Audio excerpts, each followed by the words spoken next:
যে আমি যদি মরে যাই তাহলে আমার মেয়ের কি দেখবো ভাই? আমার দুঃখ খালি এটা আর কিছু। আমার মেয়েটাকে আমি চাই উন্নত চিকিৎসার জন্য বাইরে নেওয়ার জন্য ভাই। আমাদেরকে একজনে আশ্বাস দিছে নিব, কিন্তু তাই সে এখন আর আশ্বাস নাই। একটা আশ্বাস দেওয়ার ইয়াতে আমরা বল করে ঢাকা আইছি, বিশ্বাস টিশাস সবই করছি, কিন্তু ওনারা একটা আশ্বাস, সেই আশ্বাসটা শেষ হয়ে যাওয়ার কারণে আজকে আমি আমার স্ত্রী ছেলে মেয়ে সকলকে নিয়ে আমি ক্যামেরার সামনে আইছি ভাই। আমার দেশ গ্রামের নামি দামি বাড়ির ছেলে আমি ভাই। আপনারা খোঁজ নিয়ে দেখতে পারেন, আমার অনেক নামি দামি বাড়ির ছেলে আমি। আমি ওনার জন্য আজকে পথের ভিখারি ভাই। আমি ওনার জন্য আমি সাহায্য সকলের কাছে চাইতেছি।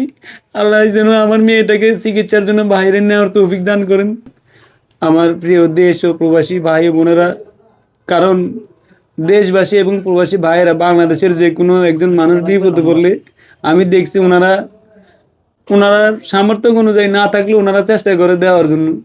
তাই আমি আজকে দেশ ও প্রবাসী ভাই ও বোনদের কাছে আমি আমার এই মেয়েটার জন্য আমি একজন বাবা হিসাবে বলছি, ভাই আজকে আমি ক্যামেরার সামনে আসতাম না যদি আমার মেয়ে অসুস্থ না থাকতো। আর আপনারা আমার কেউ দিতেন না, আমি হাত পাতলাম, আমার কিছুই কোনো টাকা পয়সা কিছুই করতেন না, কিন্তু আজকে আমি আমার এই মেয়েটার নিয়ে আজকে ক্যামেরার সামনে আইছি শুধু চিকিৎসার জন্য।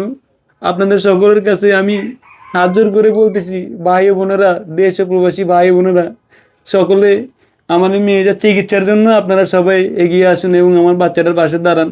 সকলে আমার বাচ্চাটাকে সাহায্য করে যাবেন, যে যা পারেন ভাই। আমার বাচ্চাটাকে ইন্ডিয়া নিতে হইলে এখন এই যে আর 8 দিন সময় আছে, 10 তারিখে আমাদের ডাক্তারের অ্যাপয়েন্টমেন্ট। আমাদের প্রায় নর্মালি ওনার যদি অপারেশন করা না লাগে তাহলে 7-8 লাখ টাকা লাগবে, আর যদি ওনাকে সার্জারি করা লাগে তাহলে 12-13 লাখ টাকা লাগতে পারে। তা আমি দেশবাসী এবং প্রবাসী ভাইদের কাছে শুধু আমার এই মেয়েটার জন্য আমি সাহায্য চাইছি ভাই। আমি সুস্থ থাকলে আপনারা কেউ আমার দিতেন না, আর আমিও হাত পাততাম না ভাই। আজকে আমার এই মেয়ের জন্য, আমার যে মেয়ের কি কষ্ট আমি বুঝি ভাই। রাইতে ঘুমায় না, সারা রাত চিল্লাইতেছে, মাথার যন্ত্রণা। আপনারা সকলে যে যা পারেন সময় আমার বাচ্চাটার পাশে দাঁড়ান। আচ্ছা, তো আপনার সাথে যদি কেউ যোগাযোগ করতে চায় কিংবা কেউ যদি সাহায্য করতে চায় কিভাবে করবে? আমাদের একটা বিকাশ নাম্বার আছে, বিকাশ, নগদ, rocket, imo number, WhatsApp number.